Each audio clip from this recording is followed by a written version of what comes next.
നമോ ഭഗവതേ വാസുദേവായ.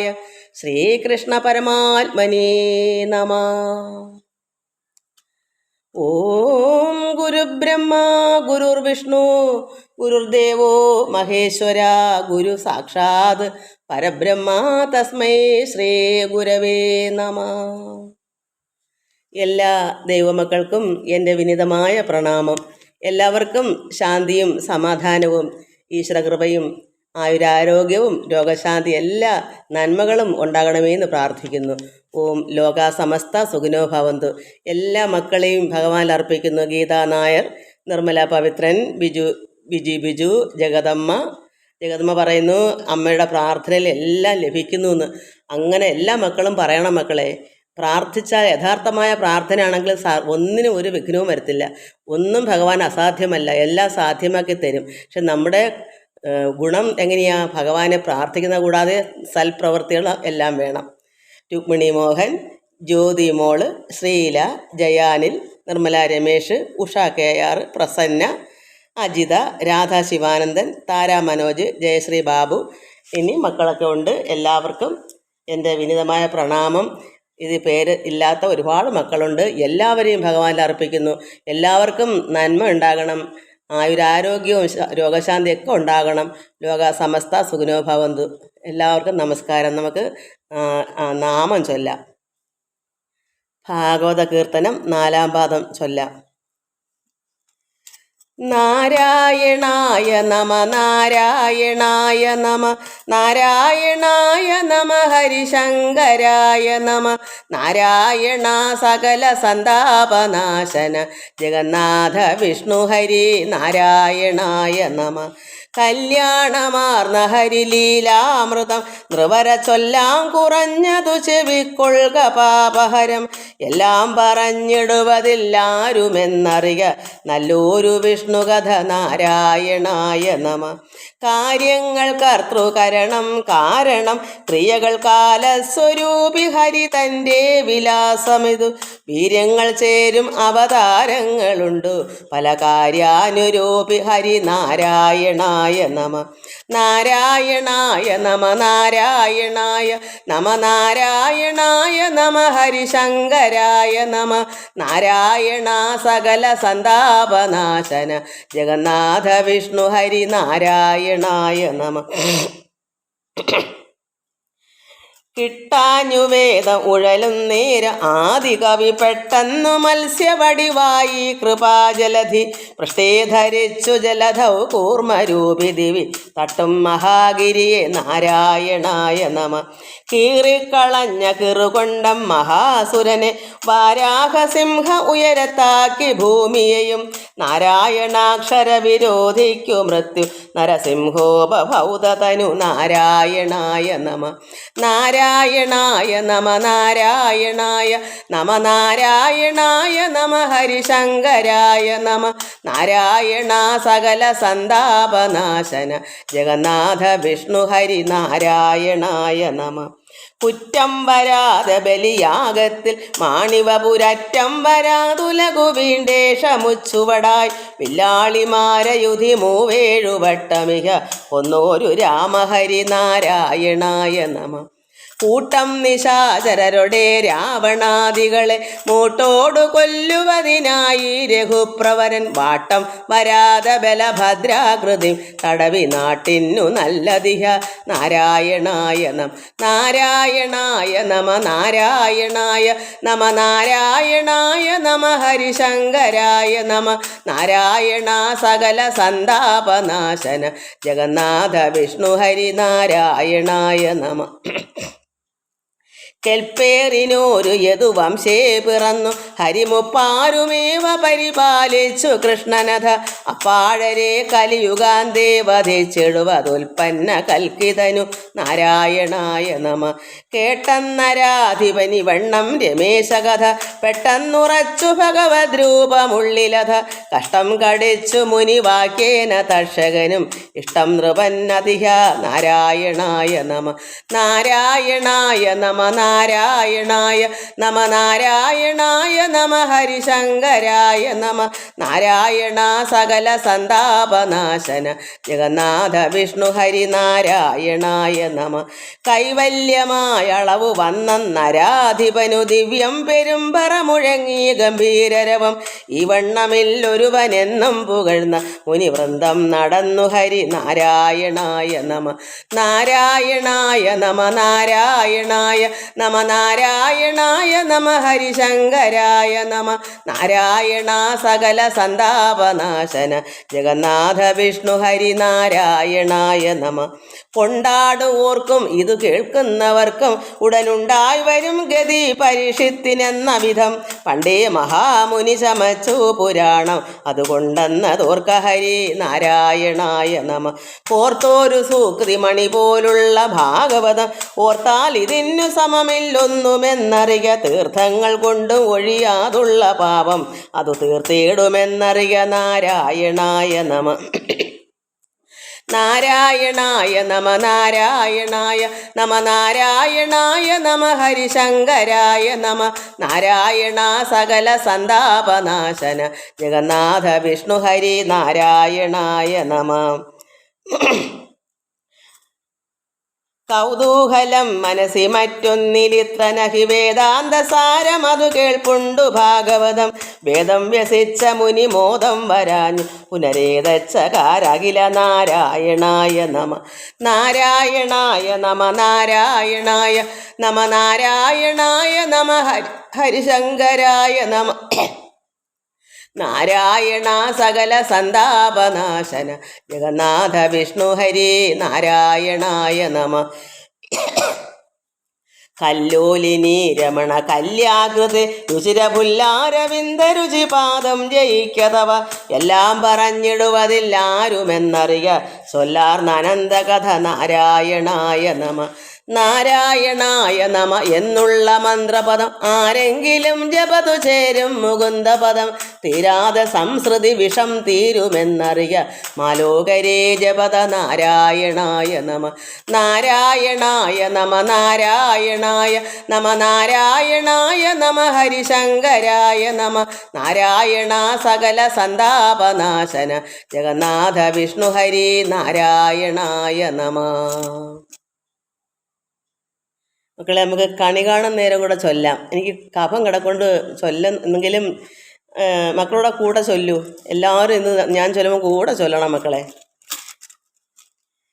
കണി കാണും നേരം കമല നേത്രൻ്റെ നിറമേറും മഞ്ഞത്തുകിൽ ചാർത്തി കനക കിങ്ങിണി വളകൾ മോതിരം അണിഞ്ഞു കാണേണം ഭഗവാനെ കണി കാണും നേരം കമല നേത്രൻ്റെ നിറമേറും മഞ്ഞത്തുകിൽ ചാർത്തി കനക കിങ്ങിണി വളകൾ മോതിരം അണിഞ്ഞു കാണേണം ഭഗവാനെ നരകവൈരിയാം അരവിന്ദാക്ഷന്റെ ചെറിയ നാളത്തെ കളികളും തിരുമൈ ശോഭയും കരുതി കൂപ്പുന്നിൻ അടുത്തുവാ ഉണ്ണി കണി കാൺമാൻ കണി കാണും നേരം കമല നേത്രൻ്റെ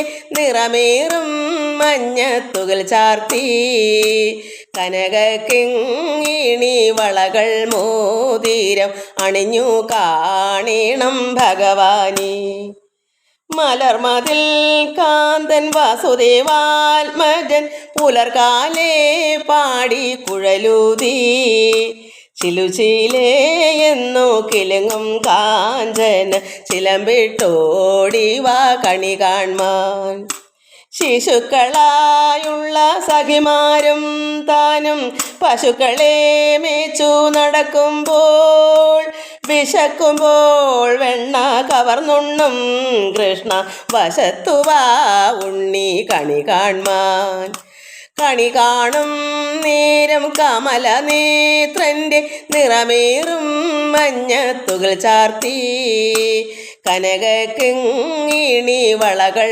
മോതിരം അണിഞ്ഞു കാണേണം ഭഗവാനെ ബാലസ്ത്രീകളുടെ തുകിലും വാരി കൊണ്ടരയാലിൻ കൊമ്പത്തിരുന്നോരോ ശീലക്കേടുകൾ പറഞ്ഞും ഭാവിച്ചും നീലക്കാർ വർണ്ണ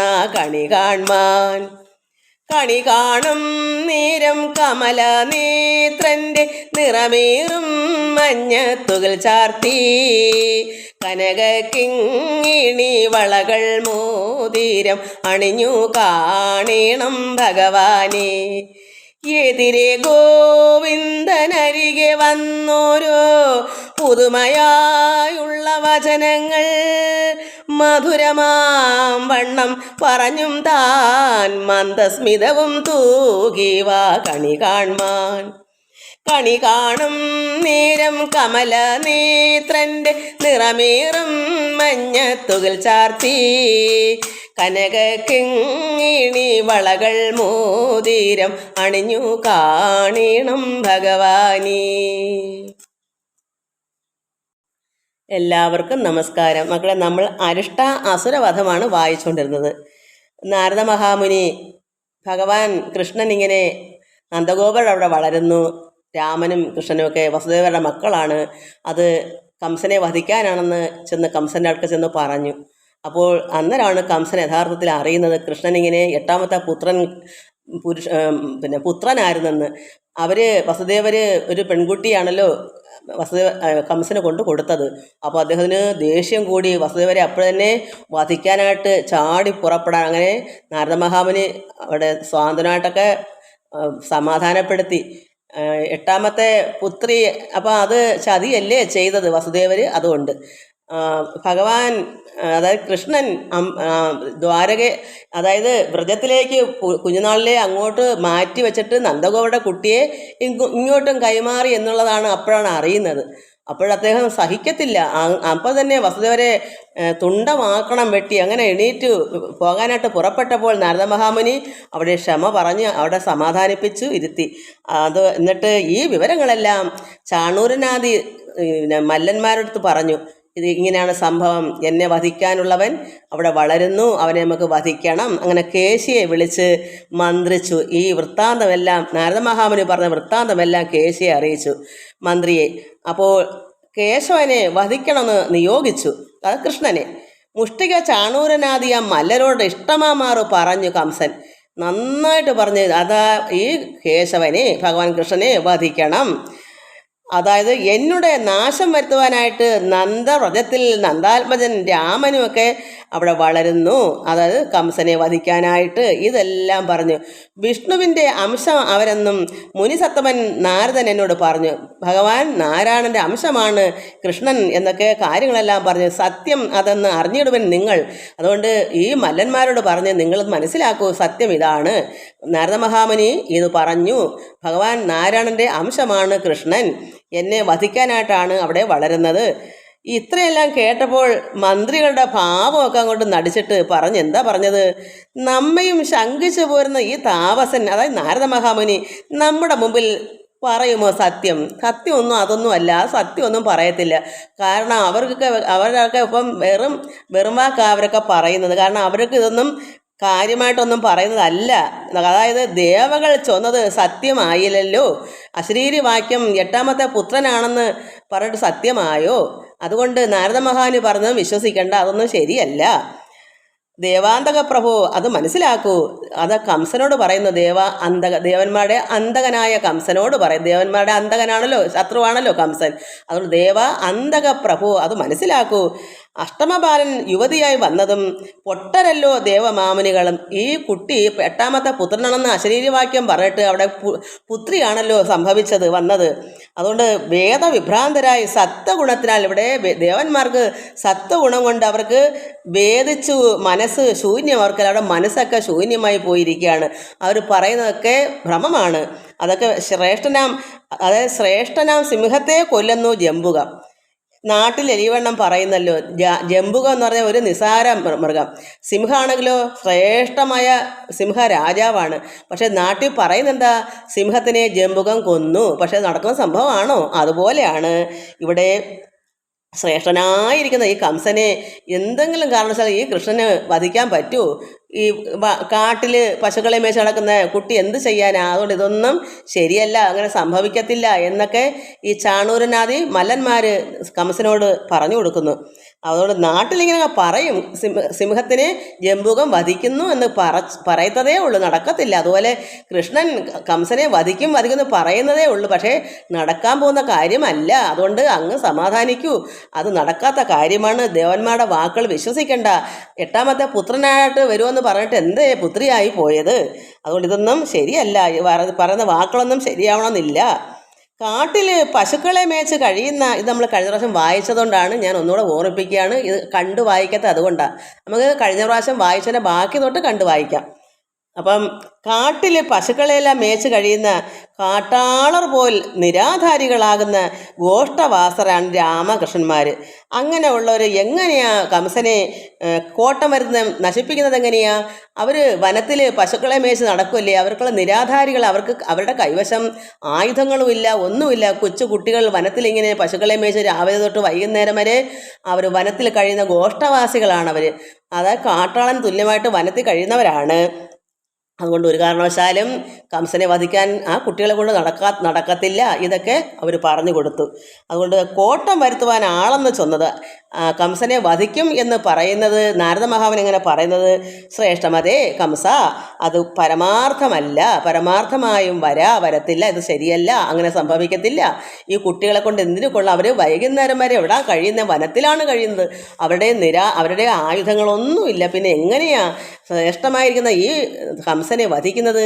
അങ്ങനെ ഈ മന്ത്രിമാരെല്ലാം ഇദ്ദേഹത്തിനോട് അങ്ങനെ പറഞ്ഞു കൊടുത്തു. അതിൻ്റെ ബാക്കി നമുക്ക് ഇനി ഇതൊക്കെ കഴിഞ്ഞ പ്രാവശ്യം നമ്മൾ വായിച്ചാണ്. ഇനി തന്നെ ബാക്കി നമുക്ക് കണ്ടു വായിക്കാം.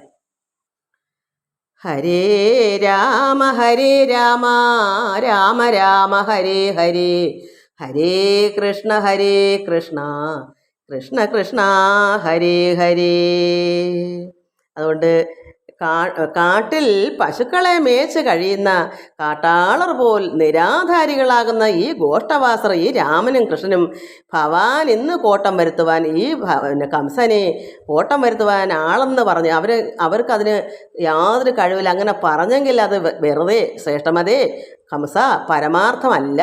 ആയും എന്ന് പറയുമ്പോൾ പരമാർത്ഥമല്ല. ശ്രേഷ്ഠരാം ബന്ധുക്കളില്ലേ നമുക്കിഞ്ഞ്, മാഗധൻ ഭൗമനും ബാണൻ വിവിധനും വേഗമേറും മല്ലർ മുഷ്ടിക ചാണൂരർ ബന്ധുക്കളായുണ്ടോ പാർക്കിൽ അവർ പരിബന്ധികൾക്ക് അന്തകന്മാരെന്നറിയണം. അപ്പോൾ ഇത്രയും പേര് ബന്ധുക്കളായിട്ടുണ്ട്. മാഗധനും ഭൗമനും മുഷ്ടിക ചാണൂരനും എല്ലാം നമുക്ക് ബന്ധുക്കളായില്ലേ? ഓർത്താൽ പാർക്കിൽ എന്തോ പരിബന്ധികൾ, ഈ ശത്രുക്കളായ കൃഷ്ണൻ രാമൻ്റെ അന്തകന്മാരെന്നറിയണം. കൃഷ്ണൻ്റെയും രാമൻ്റെയൊക്കെ കാലന്മാരാണ് ഈ ബാണനും വിവിധനും ഭൗമനും മാഗധനും. ഈ ബന്ധുക്കളായുള്ളവരെല്ലാം ഈ കൃഷ്ണനെയും രാമനെയും വധിക്കാനുള്ള അന്തകന്മാരാണെന്ന് മനസ്സിലാക്കൂ.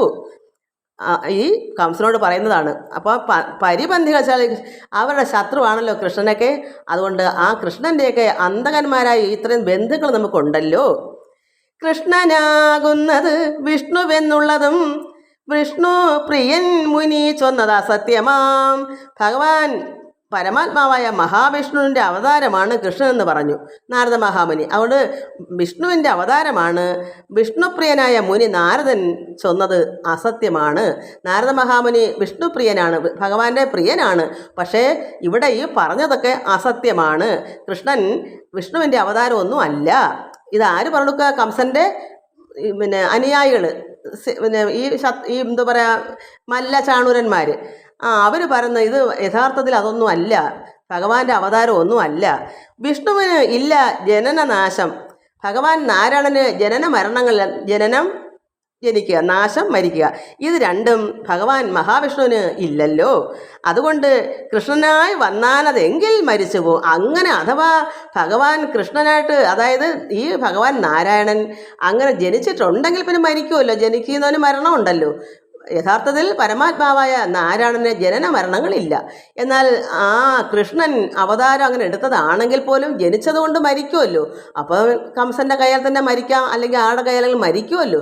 ജനിച്ച ആൾക്കിന് മരണമുണ്ടല്ലോ. അതുകൊണ്ട് കൃഷ്ണനായി വന്നാൽ അതെങ്കിൽ മരിച്ചു പോവും. എങ്കിലും ഗോപബാലകന്മാരെ നാം പ്രേതരാജാലയത്തിലാക്കിയിടണം.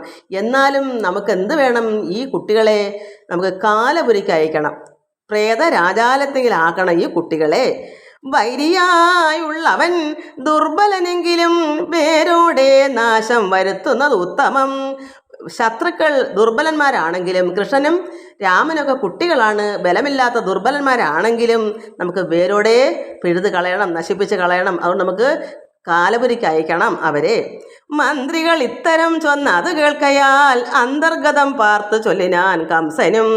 ഇത്രയെല്ലാം ഈ മന്ത്രിമാർ പറഞ്ഞു കൊടുത്തപ്പോൾ കംസൻ പറയുന്നു അന്തർഗതം പാർത്തു. അതിൻ്റെ ഉള്ളത്തിലേക്കൊന്ന് ചിന്തിച്ചു, എന്ത് ചെയ്യേണ്ടു, ശരിയാണോ, ഇവരെ കാലപുരിക്ക് അയക്കാൻ പറ്റുമോ, അതോ എന്നെ വധിക്കുമോ? ഇതൊക്കെ ഇങ്ങനെ ഓർത്ത് അന്തർഗതം കൊണ്ടൊക്കെ നിരൂപിച്ചിട്ട് പറയുന്നു ചൊല്ലിനാൻ കംസൻ. എന്ത് പറയുന്നു? ഇന്ന് നമുക്ക് ധനുര്യാഗം ആരംഭിച്ചിങ്ങി വരുത്ത വേണം ഗോപബാലരെ. നമുക്കൊരു കാര്യം ചെയ്യാം, മന്ത്രിമാരോട് പറയും, നമുക്ക് ധനുര്യാഗം എന്നുള്ള ഒരു ആഘോഷം അത് നമുക്ക് ആരംഭിക്കാം. അങ്ങനെ ഈ കുട്ടികളെ നമുക്ക് ഇവിടേക്ക് വരുത്താം. അതുകൊണ്ട് നമുക്ക് ഇന്ന് ധനുര്യാഗം ആരംഭിച്ച് ഇങ്ങ് വരുത്ത വേണം ഗോപബാലരെ. ഈ കുട്ടികളെയൊക്കെ, ഈ ഗോപബാലനെയൊക്കെ നമുക്ക് ഇവിടേക്ക് വരുത്താം. മുഷ്ടിയുദ്ധേന കളിച്ച് അവർ തന്നെയും മുഷ്ടികൻ ചാണൂരനാദികൾ കൊല്ലണം. മല്ലയുദ്ധത്തിൽ ഏർപ്പെടുമ്പോൾ ഈ കുട്ടികളെ നമുക്ക് വധിക്കാം. മല്ലന്മാരായ വലിയ എന്താ പറയുക, കംസനോളം ബലമുള്ളവരാണല്ലോ ഈ ചാണൂരനാദികൾ. കൃഷ്ണനും രാമനും കുട്ടികളല്ലേ. അതുകൊണ്ട് മല്ലയുദ്ധത്തിൽ നമുക്ക് കളിച്ച്, മല്ലയുദ്ധം കളിക്കുന്ന വെച്ചാൽ നന്നായി അവർ കളിക്കുവാൻ ചതിയിൽ അവരെ കൊല്ലാം. കുട്ടികളും മല്ലയുദ്ധത്തിൽ പങ്കെടുക്കും. അപ്പോൾ അത് മുഖേന അവരെ നമുക്ക് കൊല്ലാം, വധിക്കാം എന്ന് അവർ ആലോചിച്ചു. മുഷ്ടിയുദ്ധേന കളിച്ചിട്ട് അവർ തന്നെയും ഈ രാമകൃഷ്ണന്മാരെ മുഷ്ടികൻ ചാണൂരനാദികൾ കൊല്ലണം. അപ്പോൾ ഈ ചാണൂരനാദികളായിട്ടുള്ളവരെ മുഷ്ടിയുദ്ധത്തിൽ വന്ന് കുട്ടികളെ കൊല്ലാം. മല്ലയുദ്ധം കാൺമതിനു ജനത്തിനും എല്ലാം ഇരിപ്പതിനും മാടഹർമ്മ്യങ്ങൾ മല്ലരംഗമതും മറ്റു വേണ്ടുന്നതും എല്ലാമേ വൈകാതെ തീർക്ക കേള്. ഇനിയും നമുക്ക് ഈ മല്ലയുദ്ധത്തിന് എല്ലാവരും അവിടെ വരുമല്ലോ, ഇരിക്കാൻ എല്ലാ രാജാക്കന്മാരും എല്ലാവരും അതൊരു ആഘോഷ ഉത്സവമാണല്ലോ. നമുക്കപ്പോൾ അവിടെ എല്ലാവർക്കും ഇരിക്കാൻ മാടഹർമ്മികൾ, മാളികകളൊക്കെ, മല്ലരംഗം, അതിൻ്റെ രംഗപ്രവേശം, ഇതൊക്കെ കളിക്കാനുള്ള രംഗം, എവിടെ നിന്നാൽ കളിക്കേണ്ട അങ്ങനെയുള്ള സ്ഥാനങ്ങളൊക്കെ നമുക്ക് നന്നാക്കി അവിടെ എല്ലാം ഹർമ്മ്യങ്ങളൊക്കെ തീർത്ത് വയ്ക്കണം. എല്ലാവർക്കും ഇരിക്കാനുള്ള സൗകര്യങ്ങളും എല്ലാം വേണമല്ലോ. അതുകൊണ്ട് എല്ലാ ഇരിപ്പതിനും മാടഹർമ്മ്യങ്ങൾ, അത് മാളികകളും മല്ലരംഗമതും ഒരു ഓഡിറ്റോറിയം പോലെ മല്ലന്മാർക്ക് മല്ലയുദ്ധത്തിന് വേണ്ട സൗകര്യം ഒരുക്കി കൊടുക്കണം. ഇതൊക്കെ വേണ്ടുന്നതും എല്ലാമേ വൈകാതെ തീർക്ക കേള്. ഇനിയും ഉണ്ട്, അതോ ഇതൊക്കെ പെട്ടെന്ന് തന്നെ നമുക്കവിടെ തീർക്കണം. ധനുര്യാഗത്തിന് വേണ്ടുന്ന കാര്യങ്ങളൊക്കെ ഒപ്പിക്കണം പെട്ടെന്ന് തന്നെ. കേള് ഇനി അടുത്ത എന്തുവാ? ഊക്കനായിടും കുവലയാ പീഠത്തെ മേയ്ക്കുന്നവനെ വിളിച്ചു മന്ത്രിച്ചിതു. ഊക്കനായിടുന്ന കുവലയാ പീഠം, ഈ മതയാന പോലുള്ള ആന ഈ കംസനുണ്ട്. ആ മതയാന മേയ്ക്കുന്നവനെ, അത് പാപ്പാനെ വിളിച്ച് മന്ത്രിച്ചു. അവനോട് പറഞ്ഞു, നിർത്തുക നീ ഗജം തന്നെ രംഗദ്വാരി, കുത്തിച്ചു കൊൽക നന്ദാത്മജന്മാരെയും. ഈ ആനയെ മേയ്ക്കുന്ന, നമ്മൾക്കൂടെ പാപ്പാനെന്ന് പറയും, ഇവിടെ എന്ത് പറയുന്നതെന്ന് അറിയില്ല. ആ മേയ്ക്കുന്നവനെ വിളിച്ചിട്ട് മന്ത്രിച്ചു പറഞ്ഞു കൊടുത്തു. എന്താ പറഞ്ഞേ?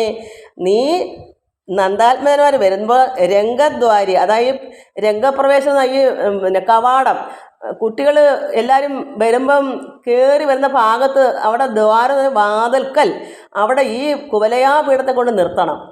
കുട്ടികൾ മറ്റുള്ളവരൊക്കെ വരുമ്പം ആന അനങ്ങാതെ നിൽക്കും. ഈ കുട്ടികൾ വരുമ്പം ഈ ആനക്കാരൻ എന്തെങ്കിലും ഒന്ന് ഞൂണ്ടിയാൽ മതിയല്ലേ. ഈ ആനയെ ഇടങ്കോലിടത്തൊക്കെ ഒന്ന് നുള്ളിയോ എടുക്കുകയോ വാരി പിടിക്കുകയോ ഒക്കെ ചെയ്യുമ്പം ആന വരളുമല്ലോ. അപ്പോൾ കൃഷ്ണനും രാമനും കയറിയോട്ട് വരുന്ന സമയത്താണെങ്കിൽ കുത്തിക്കൊല്ലാമല്ലോ. അതുകൊണ്ട് നീ അവിടെ കൊണ്ട് നിർത്തണം. രംഗദ്വാരി, അതായത് പ്രവേശിക്കുന്ന സ്ഥലത്ത്, ഇത് വാതിലിൻ്റെ അവിടെ, ഈ കവാടം എന്ന് പറയും. അപ്പോൾ അവിടെ കൊണ്ട് നിർത്താം. ആരോട് പറഞ്ഞു? മേയ്ക്കുന്ന പാപ്പാനോട് പറഞ്ഞു, നീ ഗജത്തിനെ ഈ മതയാനയെ കൊണ്ടുവന്ന് നിർത്തണം. രംഗദ്വാരി കുത്തിച്ചു കൊൽക നന്ദാത്മജന്മാരെ. എന്നിട്ട് നീ അവിടെ നിർത്തി ആ കുട്ടികൾ വരുമ്പോൾ നീ ആനയെ കൊണ്ട് കുത്തിച്ചു കൊല്ലണം. അപ്പോൾ ആനയെടുത്ത് കുത്തിക്കൊല്ലെന്ന് പറയല്ല ചെയ്യുക, അതിന് പ്രവർത്തിക്കാൻ എന്തെങ്കിലും അതിനെ നോവിപ്പിച്ചാൽ മതിയല്ലോ. എന്തെങ്കിലും അതിൻ്റെ ദേഹത്ത് തട്ടേ മുട്ട ചെയ്യുമ്പോൾ അതൊന്ന് വരണ്ട് ഒരു കുത്തു കൊടുക്കുമല്ലോ. അപ്പോൾ കുട്ടികൾ കയറി വരുമ്പം തന്നെ ചെയ്യുമ്പോൾ ഒരു ആഞ്ഞൊരു കുത്തു കൊടുക്കുന്ന രീതിയിൽ എന്ത് വേണം ചെയ്യാമല്ലോ. പാപ്പാനെല്ലാം അറിയാമല്ലോ. അതുകൊണ്ട് നീ അതിനെ അവിടെ നിർത്തണം. കുട്ടികൾ വരുമ്പോൾ കുത്തിച്ചു കൊല്ലണം. ഇക്കഥയെല്ലാം കരുതി നിന്നിടുവിൻ ചിത്തത്തിൽ മറ്റു ഒന്നും നിലച്ചിടല. നിങ്ങളുടെ മനസ്സിൽ മറ്റൊന്നും ചിന്തിക്കണ്ട. ഇങ്ങനെ ഈ കാര്യങ്ങളൊക്കെ നിങ്ങൾ നിറവേറ്റണം. ഈ കഥയൊക്കെ ഈ പറഞ്ഞ കാര്യങ്ങളെല്ലാം അതുപോലെ നിങ്ങളവിടെ കേട്ട് മനസ്സിലാക്കി എനിക്ക് നിന്നാൽ മതി. വേറൊരു കാര്യവും നിങ്ങളുടെ മനസ്സിൽ കൂടെ ഓടണ്ട. കാരണം എന്താ, അത്രയും ശ്രദ്ധാപൂർവം വേണം ഇത് നിൽക്കാൻ. അതുകൊണ്ട് ഇദ്ദേഹം കംസൻ ഇത്രയെല്ലാം പറഞ്ഞോട്ട് ഇങ്ങനെ ഏവം പറഞ്ഞുറപ്പിച്ചു ഭോജാധിപൻ. അതെല്ലാം പറഞ്ഞ് തിട്ടമാക്കി വെച്ചു. മല്ലയുദ്ധക്കാരനോട് അതും പറഞ്ഞു വെച്ചു. ഈ ആനപ്പാപ്പാനടുത്ത് അതും പറഞ്ഞു വെച്ചു ഇതെല്ലാം ചെയ്യണമെന്ന്. എന്നിട്ട് ഈ ഭോജാധിപൻ കംസൻ പിന്നെന്താണ്, സേവകൻ അക്രൂരൻ തന്നുടെ പാണിയും ചേർത്തു പിടിച്ച് അകം ചേർത്തു മന്ത്രിച്ചു. ഈ സേവകനാണ് അക്രൂരൻ. ഈ പട്ടാളക്കാരൊക്കെ സേവിക്കുന്നതാണ്. ഗവൺമെൻറ് എന്ത് പറഞ്ഞാലും അവർക്ക് കേട്ടേ പറ്റും. ഇന്നാരെ കൊല്ലണമെന്ന് പറഞ്ഞാൽ അവർക്ക് ചെയ്ത് വെക്കും. അവർ ശമ്പളം പറ്റുന്നില്ല. അതുപോലെ അക്രൂരൻ കംസൻ്റെ സേവകനാണ്. സേവകനെ വിളിച്ച് പാണി കൈക്ക് ചേർത്ത് പിടിച്ച് അകം ചേർത്ത് നെഞ്ചോട് ചേർത്ത് പിടിച്ച് സ്നേഹത്തോട് പറയുന്നു മന്ത്രിച്ചു. ആരോടാ? അക്രൂരനോട്. ആരാണ്? കംസൻ. കംസൻ അക്രൂരൻ്റെ കൈ പിടിച്ച് നെഞ്ചോട് ചേർത്ത് എന്നുവെച്ചാൽ അകത്ത് ചേർത്ത് വെച്ചാൽ എന്താ, അകം ഉള്ളത്തിലേക്ക് പിടിച്ച് നമ്മൾ ഒന്നാണ്, കാര്യസാധ്യത്തിന് വേണ്ടിയാണ്. അപ്പോൾ അങ്ങനെ ചേർത്ത് മന്ത്രിച്ചിട്ട് പറയുന്നു, നീ ഓർത്തിയിട വേണം ഇന്ന് എന്നോട് വാക്കുകൾ. പിന്നെ കംസൻ പറയുന്നു അക്രൂരനോട്, നീ ഓർത്തിയിട വേണം ഞാൻ പറയുന്ന ഈ വാക്കുകൾ ശ്രദ്ധിക്കണം. ഞാൻ പറയുന്ന കാര്യങ്ങൾ.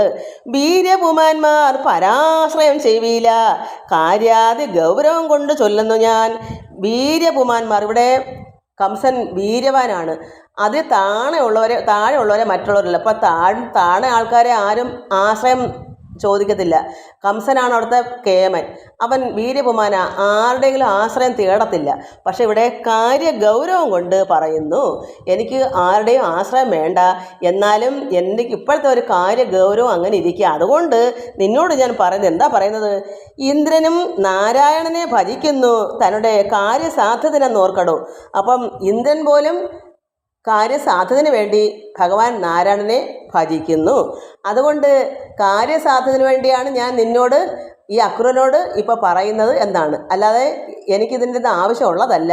ഇവിടെ ഇത്രയ്ക്കും വലിയ വലിയ കാര്യങ്ങൾ നടക്കുന്നു, ഗൗരവമായ കാര്യമാണല്ലോ ഈ കൃഷ്ണൻ ഇവനെ വധിക്കുമെന്ന് പറയുന്നത്. അപ്പോൾ അതൊരു ഗൗരവമായ കാര്യം ആയതുകൊണ്ട് അക്രൂരനോട് പറയുന്നു, ഞാൻ പറയുന്നതൊക്കെ നീ ശ്രദ്ധിച്ച് കേൾക്കണം. നാരായണനെ പോലും ഇന്ദ്രൻ ഭജിക്കുന്നു കാര്യം സാധിക്കാൻ. അതുകൊണ്ട് തന്നുടെ കാര്യസാധ്യത്തിനെ നോർക്കടോ. അതുകൊണ്ട് ഇവിടെ എന്ത് പറയുന്നു, ഇദ്ദേഹത്തിനും കാര്യസാധ്യത്തിനായിട്ട് അക്രൂരനോട് പറയുന്നു, നന്ദൻ്റെ നന്ദനൻ കൃഷ്ണൻ എൻ കാലനെന്നു ഞാൻ കേട്ടതിനൊന്നുണ്ട് ഉപായവും. ഞാൻ ഇന്ന് കേട്ടിരിക്കുന്നു, നാരദ മഹാമുനി പറഞ്ഞു, നന്ദൻ്റെ നന്ദനൻ നന്ദഗോപരുടെ മകനായ കൃഷ്ണൻ കാലൻ ഇന്ന് എൻ്റെ അത് കംസൻ്റെ കാലനാണെന്ന് ആര് പറഞ്ഞു? നാരദ മഹാമുനി. അതുവരെ അദ്ദേഹം അറിഞ്ഞില്ല. പെൺകുട്ടിയാണെന്ന് കരുതി പെൺകുട്ടിയെ കൊല്ലാനായിട്ട് കാലെ പിടിച്ച് തൂക്കി അടിക്കാൻ നമ്മൾ വഴുതി പോയി. അപ്പോൾ ആ ഒരു പ്രശ്നം അവിടെ തീർന്ന്. ഇനി ആരും കൊല ചെയ്യാനില്ലല്ലോ, കാരണം 8ാമത്തെ പുത്രന് വരെ പുത്രിയാണെന്നങ്ങ് കരുതി. പക്ഷേ നാരദ മഹാമുനി എന്ന് പറഞ്ഞപ്പോഴാണ്, നമ്മൾ കഴിഞ്ഞ പ്രാവശ്യം വായിച്ചപ്പം നാരദ മഹാമുനി കാര്യങ്ങളെല്ലാം പറഞ്ഞത് അറിയുന്നല്ലോ. ഓർമ്മയുണ്ടോ എന്ന് എനിക്കറിയില്ല. നിങ്ങൾ വായിച്ച് കളഞ്ഞോ അതോ ഓർത്തിരിക്കുന്നതെന്ന് എനിക്കറിയില്ല.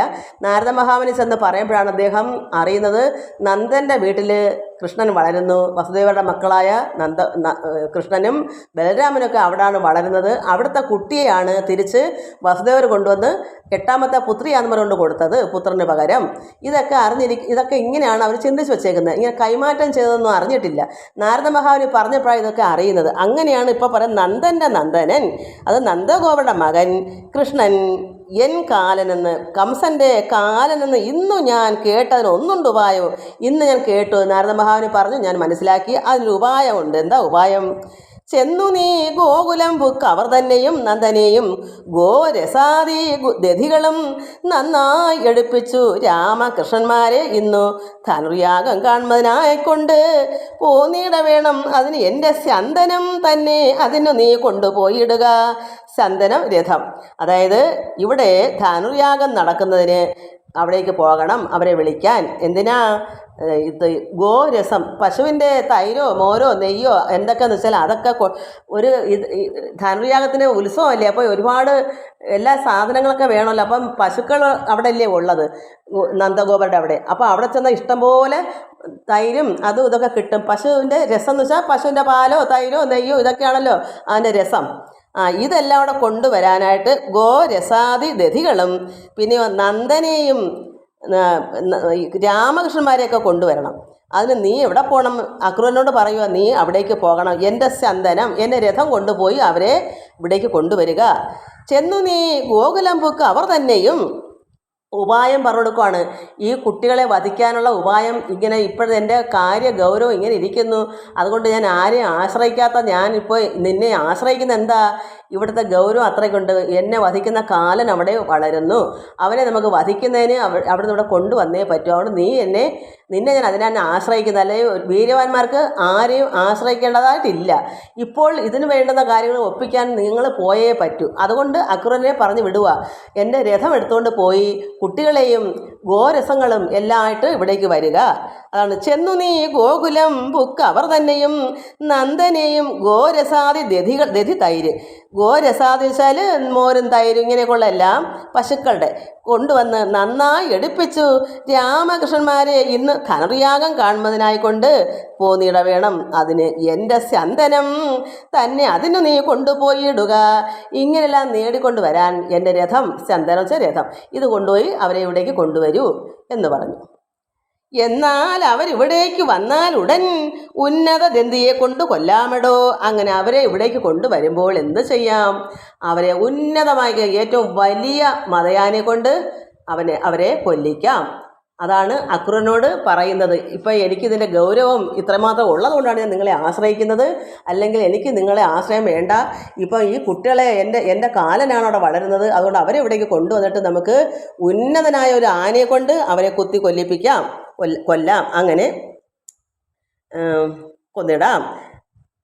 ഉന്നതതെന്ന് വെച്ചാൽ വലിയ ആന കൊല്ലാമിടോ. അല്ലെങ്കിൽ അങ്ങനെ ആനെ കൊണ്ട് കൊല്ലാൻ പറ്റിയില്ല എന്നുണ്ടെങ്കിൽ മല്ലയുദ്ധം കൊണ്ട് കൊന്നിടാം.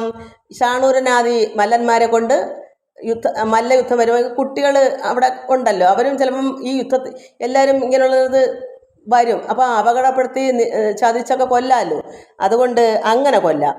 കില്ലിൽ അതിനെന്ന് മാനസേ തീർന്നു, ഇതിന് യാതൊരു സംശയവുമില്ല, നീ മനസ്സിലാക്കൂ എന്ന് അക്രൂരനോട് പറഞ്ഞു.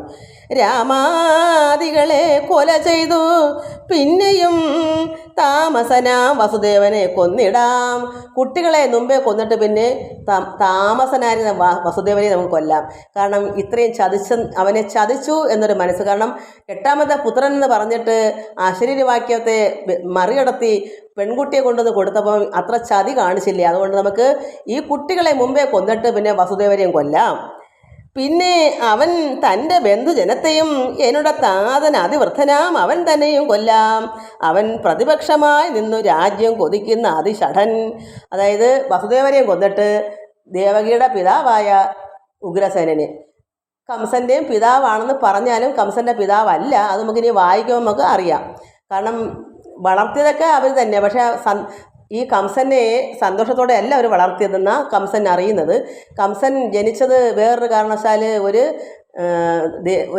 എന്തോ പറഞ്ഞ് ഗന്ധർവനോ കണ്ട. അപ്പോൾ അങ്ങനെ അതൊരു സംഭവം. അത് ഇതിൻ്റെ ബാക്കി കൊണ്ട് വായിക്കുമ്പോൾ ഇന്ന് പറ്റിയില്ല, അടുത്ത പ്രാവശ്യം വായിക്കുമ്പോൾ നമുക്ക് മനസ്സിലാവും. അതുകൊണ്ട് വസുദേവനെയും കൊന്നിട്ട് പിന്നെ എന്ത് വേണം? ഉഗ്രസേനൻ, അതായത് ഇവരുടെ പിതാവ് ആണല്ലോ.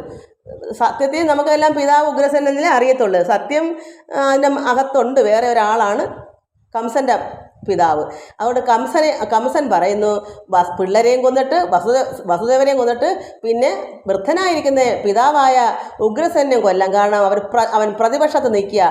കാരണം കംസൻ്റെ പക്ഷമല്ല, ദേവകിയുടെയും വസുദേവൻ്റെയും പക്ഷത്ത് നിന്നുകൊണ്ട് രാജ്യം ഭരിക്കാനായിട്ട് കൊതിച്ചിരിക്കുക. അതുകൊണ്ട് വൃദ്ധനായ പിന്നെ ഉഗ്രസേനെയും കൊല്ലണം. ഇതാണ് അവർ പറയുന്നത്. അതുകൊണ്ട് തന്നെയും അതായത് എന്നുടെ താതൻ അതിവൃദ്ധനാ. താതൻ എന്ന് പറഞ്ഞാൽ ഇവിടെ പുറമേ താതനാണെങ്കിലും ഒറിജിനൽ താതൻ ഇദ്ദേഹം അല്ല. അതുകൊണ്ട് ദേവകിയുടെ അച്ഛനാണ്. താതൻ അതിവൃദ്ധനാം, അവൻ തന്നെയും കൊല്ലാം. അവൻ പ്രതിപക്ഷമായി ഈ പിതാവായ വൃദ്ധൻ കംസൻ്റെ പക്ഷമല്ല നിൽക്കുന്നത്. കംസൻ അവരുടെ മകനല്ലെന്ന് അവർക്കറിയാം. അതുകൊണ്ട് കംസനോട് സ്നേഹം ഉണ്ടായിട്ടല്ല വളർത്തിയെടുത്ത് ഒരു സന്തോഷമില്ലാതെ വളർന്നെന്ന് പറയും. അതുകൊണ്ട് ദേവകിയുടെ അച്ഛനാണ്. അവരെ കൊല്ലുന്നത് എന്തിനാ? ഈ രാജ്യത്തിന് ഇനിയും ഭരിക്കാനായിട്ട് കൊതിച്ചിരിക്കുന്നത്. അയാൾ രാജാവായിരുന്നു. ആ രാജാവിനെ പിടിച്ച് അകത്തിട്ട് പൂട്ടിയിട്ടാണ് കംസൻ ബലാത്കാര്യമായിട്ട് രാജ്യം ഭരിക്കുന്ന രാജാവായത്. അതുകൊണ്ട് പ്രതിപക്ഷമായി നിന്ന് രാജ്യം കൊതിക്കുന്നത് അതിഷഠനാണ്. താതനെ കൊല്ലുന്നത് കഷ്ടമെന്ന് ഓർക്കൊല്ല, പിതാവിനെ കൊല്ലുന്നത് കഷ്ടമെന്ന് ഓർക്കണ്ട. അത് അങ്ങനെ വരത്തില്ല. എന്താ വെച്ചാൽ താതനല്ല ഉഗ്രസേനൻ കേൾക്കാത്തൽ വൃത്തം. എൻ്റെ താതനല്ല, എൻ്റെ പിതാവല്ല ഉഗ്രസേനൻ. അതുകൊണ്ട് ആ ഒരു കാര്യം ഞാൻ ആ വൃത്തം പറഞ്ഞു തരാം.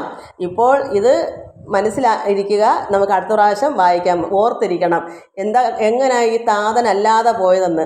അതിനി നമുക്ക് വായിക്കുമ്പോൾ മനസ്സിലാകും. അത് ഇപ്പം ഞാൻ എല്ലാവരുടെയും മനസ്സിൽ ഓർത്തിരിക്കണം എന്ന് പറയുന്ന കാര്യം അല്ലെങ്കിൽ ഒന്നേന്ന് നിങ്ങൾക്ക് മറന്നുപോയ പിന്നെ ഒരു രക്ഷയില്ല.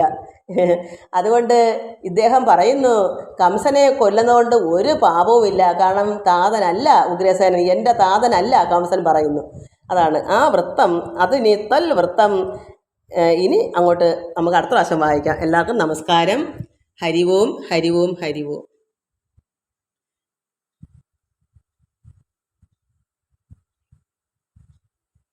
എല്ലാ ദൈവമക്കൾക്കും എൻ്റെ വിനീതമായ പ്രണാമം.